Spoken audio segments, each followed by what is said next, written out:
Hello. The truth of our existence. Well, right now,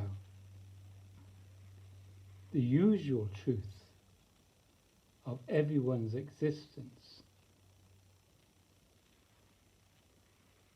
is ill at ease, is unrest, is not at peace, is anxiety, fear, is turmoil, is not knowing what to do next, is trying to be happy, is trying to make ends meet, is doing one's best to be happy, doing one's best to fulfill certain obligations.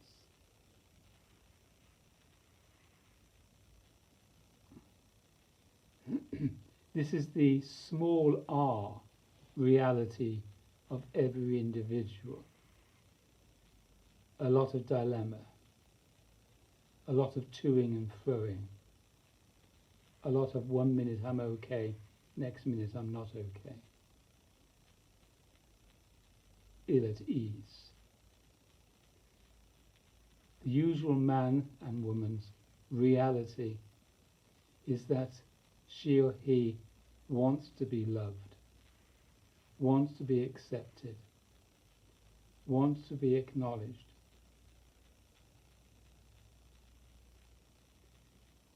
Hoping for a better future, hoping to be made happy, hoping to be liked. The usual man and woman's life is made up of much manipulation and strategies, manipulating others, manipulating one's circumstances.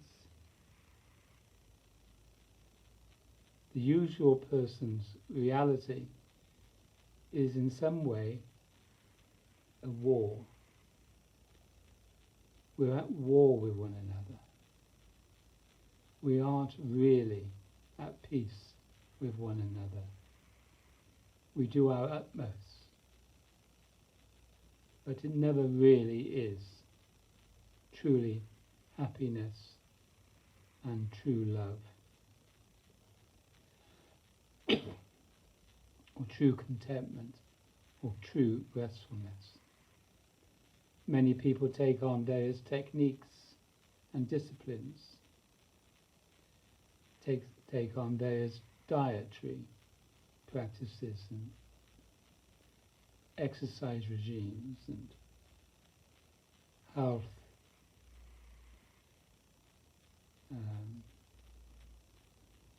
practices of one kind or another.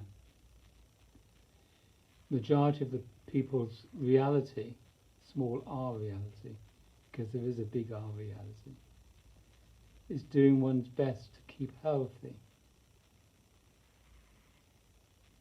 There's quite a variety and there's quite a difference between the rich and the poor, of course.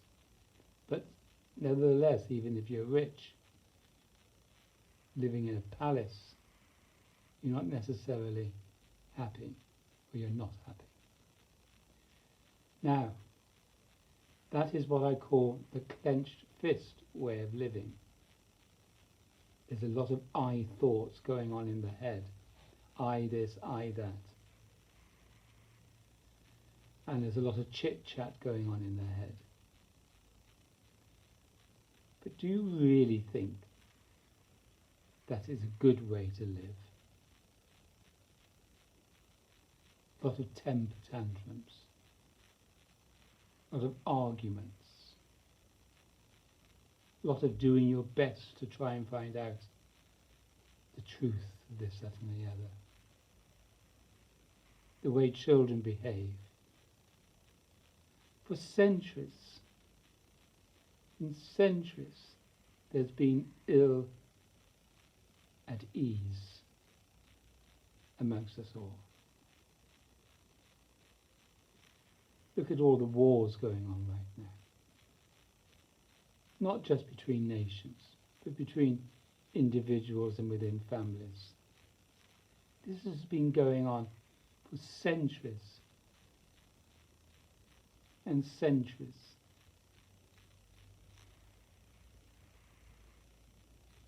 People just don't know how to be simply happy. In fact, to be simply happy is absolutely nothing to do with knowledge. It simply has nothing to do with the weather, with the different conditions, the different circumstances of each individual. We all know that water is wet. That's a fact. It can't be argued to be anything other. Most of us know, a lot of people know, that it's H2O. We all know that argument, that fire is hot. And if you touch fire after a short while, you'll burn yourself. These are facts. We have seasons. These are facts. Etc., etc. So many facts that they need not be argued about.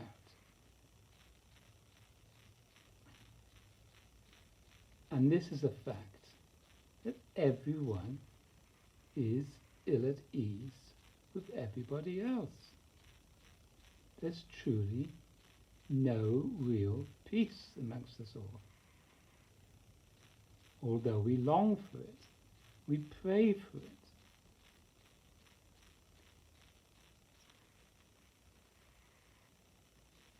The majority of us are victims of our circumstances. We get emotional. We get reactive.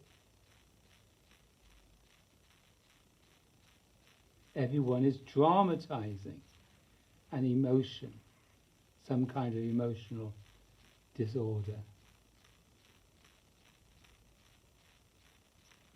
It's what I call the clenched fist state of living. And if we are really honest with ourselves, we don't like it. We don't like being alive much of the time.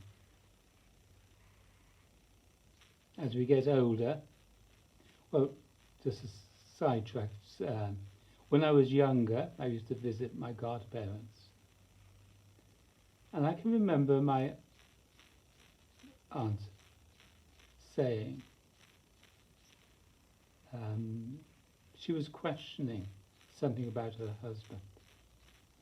And I said to myself, surely she should know by now, meaning she's at a mature age. So when I was younger, I would have thought that as we got older, we would know how to be at peace with one another and how to live in a cooperative and tolerant way. But now that I am older, I'm approaching 70, not just recently, but I've realized for many years now, as we get older and as people get older around me, I can see there's a sign and a sense of ill at ease, unrest. The majority of a younger person is that they keep themselves busy so they don't feel this inner anxiety that's often felt in the lower region. People keep themselves busy and occupied, so much so that they don't feel this ill at easeness. And the other term I call it, not just the clenched fist disposition, I call it the self-contraction. We contract. And when we contract sufficiently enough, it becomes very painful. And there are people right now committing suicide because they feel desperate. No one loves them. These are the worst case scenarios.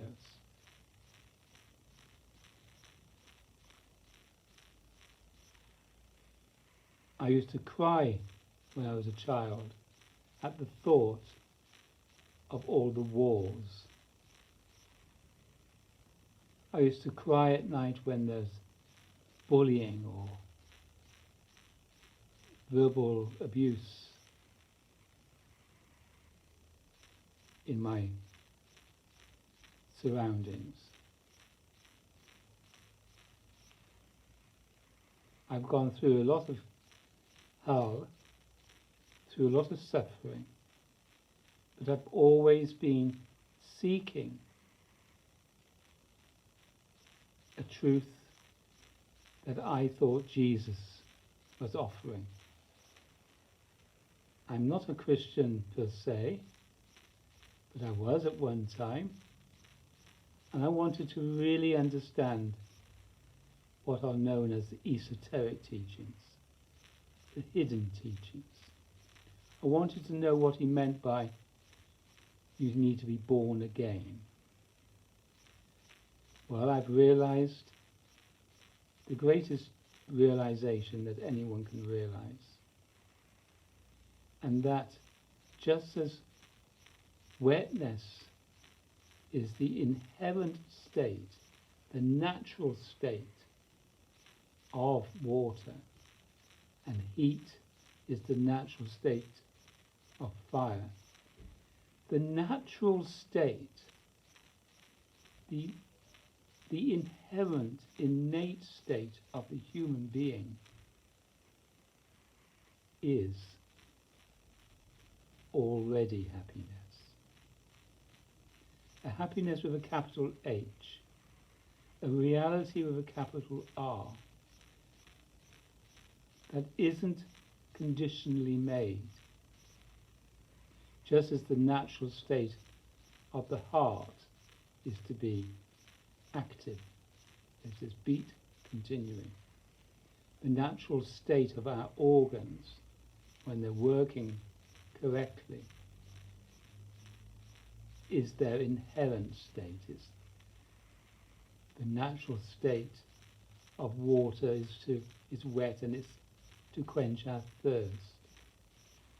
And the natural state of the human being, represented by the open hand,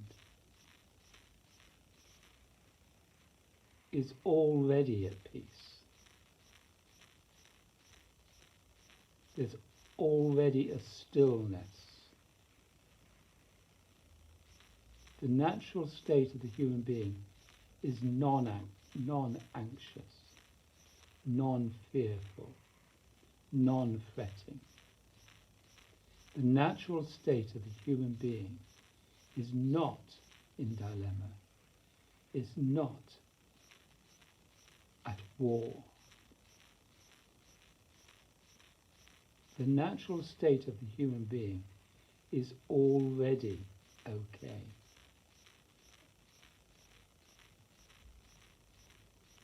Even if you've got a broken arm, there's no need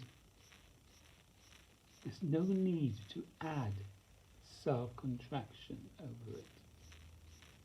And that's what we are all doing. We say it's natural. Well, it's not really natural, but it's the common thing to do.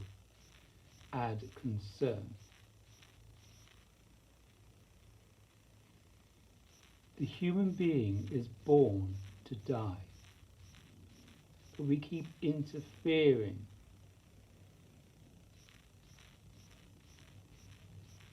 Most of us can walk, but if you start thinking about how you walk, that thinking can interfere with ordinary walking. We all eat. If you start thinking about how you're eating, that can interfere.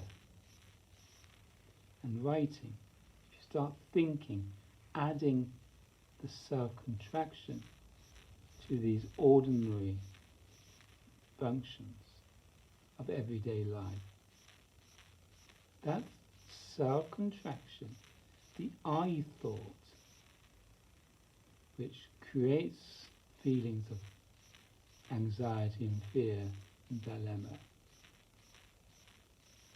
if it interferes with these normal functions, then you become dysfunctional.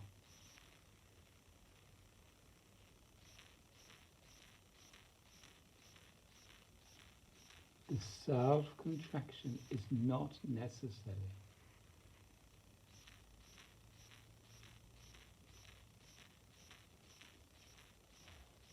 Our culture, and for this, for thousands of years, has been a blaming culture. We're always blaming others. Because of you, I got upset. Because of you, I failed. Because of you, I'm unable to do this. Because of you, I lack confidence, etc. We are a victim of our circumstances. I've gone through a lot of finger pointing. Although I was taught when I was in my teens by a lovely lady, she said, every time, Peter, every time you point a finger at someone, 3 fingers are pointing towards you. And if your hand's like this, the thumb is pointing towards God. 1 finger towards anyone else, the finger pointing, the thumb up towards God, and 3 fingers pointing to yourself. The other common fault, if you like, of society is we expect others to take responsibility for our happiness, for our well-being. Yes, if we've got the money to pay, then we can ask others to help improve our health, for instance. But it's not their fault. It's not someone else's fault. It's not even your own fault. It's just as it is. If you spill milk, the carpet's going to get wet. If you don't wash it or wipe it up, it'll soon smell. These are the conditions. It's not our fault. Understanding conditional existence is very liberating. You see, when you consider your body-mind, you realize that it's not you living your body-mind. You aren't growing your hair.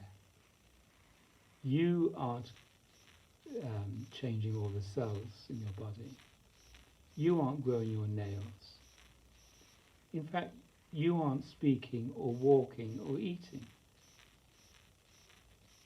When you're living as the open-hand disposition, without the self-contraction, you realize there's a greater force living the body-mind. And that is the R with a capital, that's reality with a capital R. The reality with a capital R is not the reality of most people, but it could be. And then you'll be able to see clearly and hear clearly. In the Bible it says, you've got ears but you don't hear. You've got eyes but you don't see. Upon the self-contracted position, the clenched fist disposition, you are not seeing clearly. No doubt we've all had those moments when we do see clearly. You might go into the country and all your problems fall away. We might go on holiday All your concerns fall away. So that implies, that is a sure indicator that all of that nonsense that falls away isn't real. It's illusory. We delude ourselves. We get self-conscious due to the self-contraction. Now here's an example. There's me pinching myself. And the result of the pinch is pain. Also, there's a tightness. Also, there might be a whiteness. And if I pinch harder, it will leave a mark. And that's what ego is. Ego is this self-contraction that we are doing in the head and in the body. The body is full of knots. We keep doing this and we stay like it. And then one's whole life becomes a drama.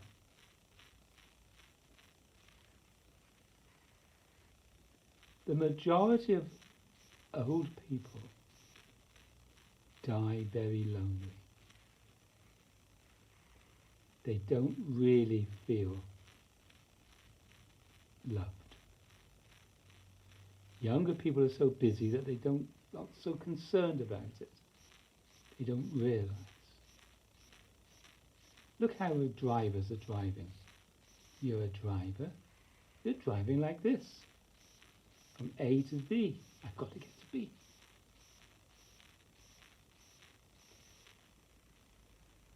When we're living a life of the open hand disposition, we are caring about every moment of the day. Not an egoic care. It's a natural, inherent care. It's a care of love. The great pianists and artists, they love every moment. It's because of the disposition. So what I'm saying here, we can choose a different disposition. Or the body-mind could be living in a most pleasant and pleasurable disposition right now, no matter what defects there are in the body.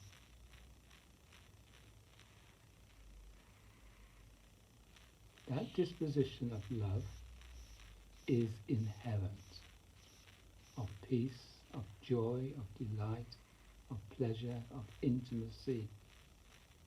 It's not self-made. It's the natural quality of the human being. This is not natural, although, because it's so common, we say it is. We say that's being human. True human beings are full of life, full of energy, full of ecstasy. That state, that disposition is not self-made. It's when one is free of self-possession. Everyone is narcissistic. Everyone is dwelling on themselves. Concern, concern, concern.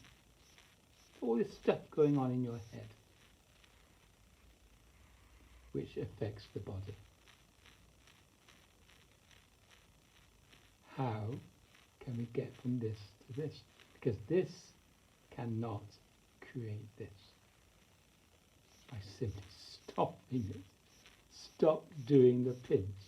If I go to the doctor will see I'm pinching myself. And he will say, oh, you're pinching yourself, stop doing it. Now, I've done a lot of pinching. A lot of contracting. I've had bouts of deep depression, deep anxiety, loads of anxiety attacks, etc. But I've realized, due to my teacher, Adidar Samraj, that it was all unnecessary.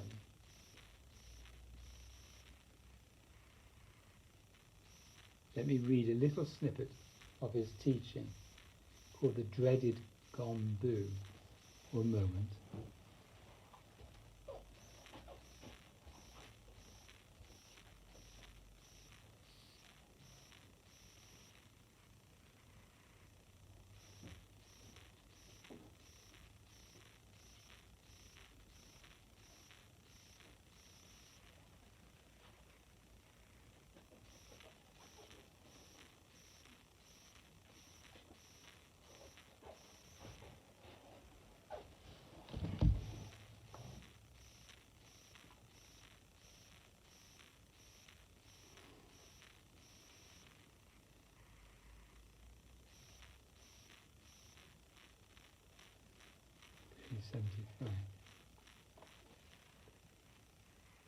He says, have you all heard about the dreaded Gombu? Aha, you see. Nobody tells you about these things except me. A myth has been circulating for many centuries that humanity is diseased, that all beings are suffering from what I call the dreaded Gombu, also known as sin, Maya, ego, suffering, separated individuality, illusion, delusion, confusion, and indifference. You are supposed to accept this diagnosis and realize how diseased you are, and then submit yourself to the local religious hospital, where father or mother doctor will confirm your disease and require you to submit for the rest of your life to various regimes for your own healing and ultimate cure. Such is the basic proposition of traditional religion, and it begins with the diagnosis of the dreaded Gombu. Tradition has it by birth, by virtue of their very existence. Human beings are all, even now, diseased, sinful, separated from the Great One. What a horror! Yes, what an obscenity has been laid upon people through the traditions of society, which merely because of the impulse to survive as the body-mind, have for centuries required human beings to invest themselves with the belief in this disease, and to suppress their own life motion, which comes only from the Great One, in order to fulfill the presumed needs of this chaotic society. And that's from the book The Heart's Shout by Adidar Sambot. We are led to believe right from being a toddler, even before that, before we can speak, we're listening to messages and we're receiving all of this negative nonsense. What we are taught right from the very beginning is we have to deserve to be happy. We have to have lots of ticks and gold stars, and then you'll be happy. We've got to have lots of money and cars and wealth, and then you'll be happy. We have to keep looking for things to accumulate to make us happy. Society has created this, well, first of all, it was a myth. It created this ongoing need. Society is at war with one another. Nations are at war with one another. Communities, religions, belief systems are all at war with one another. And this great one Alidar talks about is this great already disposition that is full of love and happiness and joy. No ego. no illness, no dis-ease, a perfect restfulness. That great one you can call God if you like. But God is this particular disposition. It's a state. It's not some person up there looking down upon us and going to judge us when we die, or judging us now and writing in the book, yes, he can be accepted into heaven, but no, he can remain in hell. Hell and heaven are dispositions on earth in your present circumstance right now, dependent on, but this is dependent on belief. This egoic contracted disposition, the clenched disposition, is dependent on belief, etc. But this depends on nothing. Consider the open hand disposition.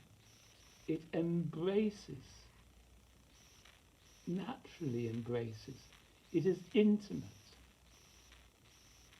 It's caring, it's tolerant, it's peaceful, it's beautiful. The open hand gesture is how the body-mind is naturally and inherently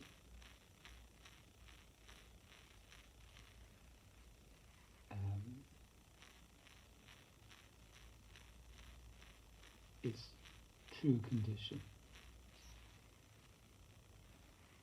I'd like to read one more excerpt from another teacher called Osho Rajneesh, where he says we must not, as I was saying earlier, be a victim of this society. We mustn't be a victim of circumstances, of conditions that arise. We've got to be far. This disposition accepts all that's arising right now.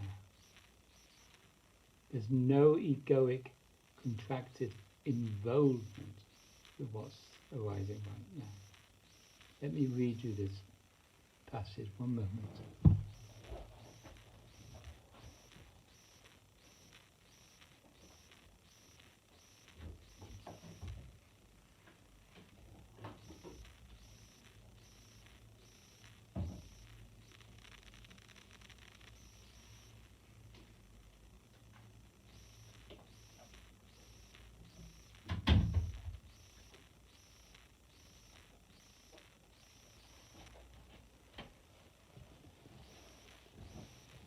You see, the difference between me and many people is that I was not content with being this suffering, anxious person.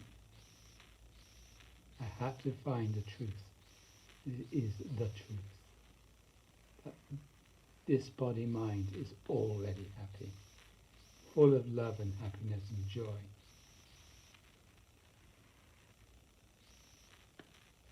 As long as I don't contract. This excerpt is called aloneness, not loneliness, but alone, standing on your own 2 feet. I can remember praying when I was about 23, please Lord, I don't want anything to hold me up other than you. No scaffolding. Everyone's got scaffolding holding them up. Everyone feels they're important. Everyone feels it's right to have a point of view. My point of view is better than your point of view, etc. There's no point of views from this disposition as a set in concrete. So Osho says, an authentically religious man is an individual. He is alone. And in his aloneness, there is great beauty, great splendor. I teach you that aloneness. I teach you the beauty and the grandeur and the fragrance of aloneness. In your aloneness, you will reach to the heights of Everest. In your aloneness, you will be able to touch the furthest star. In your aloneness, you will blossom to your total potential. And then he says, never become a believer, never become a follower, never become a part of any organization, never become a part of any religion, never become a part of any nation. Remain authentically true to yourself. Don't betray yourself. And that says it all. It's an illusion to think you are dependent on other people and things to make you happy or to be happy. It seems that way because something comes your way that makes you happy. It seems that you are being made happy by that certain condition. My mother was never happy unless it was sunny. Well, that may not be true, but she often said, "Oh, it's not sunny today. Oh, oh, oh." But when it was sunny, she was happy. Well, we can be that happiness at all times. It's a natural happiness. It's not a gleeful happiness. It's not being made happy and excited. Most adults are living like children, wanting to be excited and stimulated.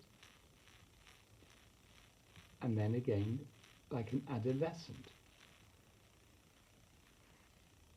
pushing other people, pushing people aside. I want to do it independently. This aloneness is not a loneliness. It's not being like this all alone. It's an aloneness even when there's 1,000 people around you. You feel at home wherever you are.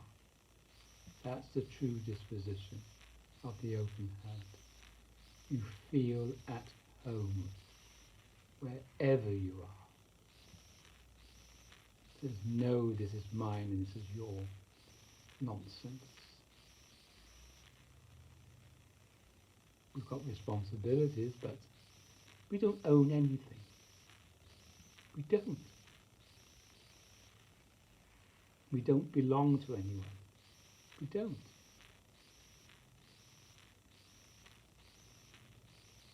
The body isn't even yours.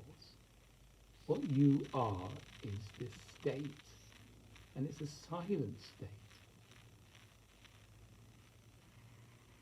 So let's be silent. Let's be our true state.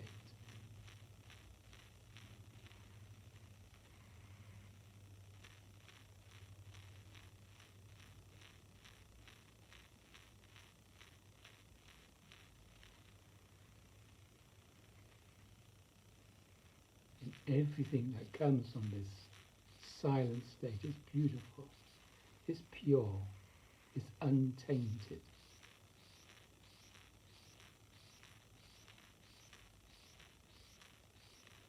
Every action, every word spoken is a pure action. And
So now you know it's your choice to continue living as you are, or to realize something greater before it's too late.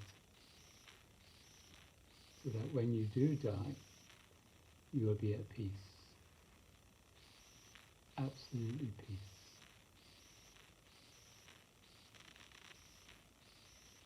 People don't often like to be talking about death, but we need to prepare ourselves.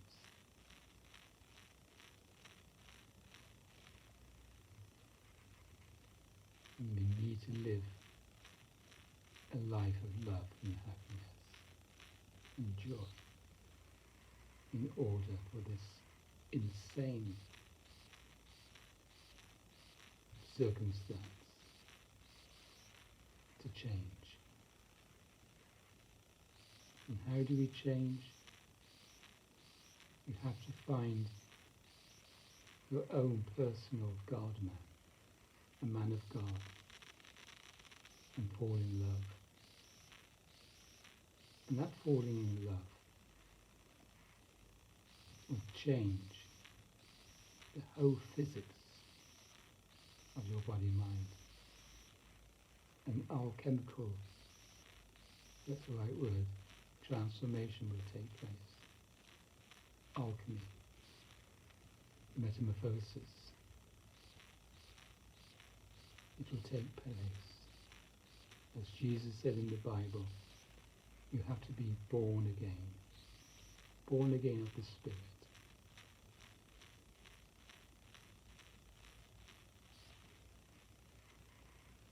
I'd like to know more. And I'd like to have a Zoom meeting with people. And do. Take courage. It is the most courageous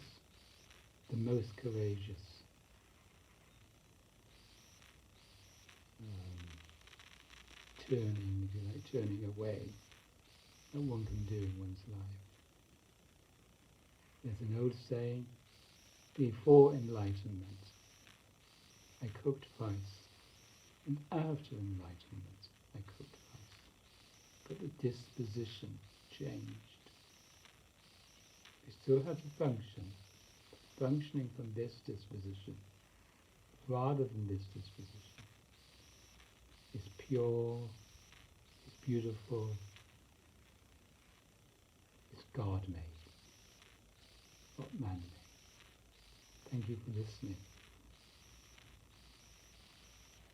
Wear the heart.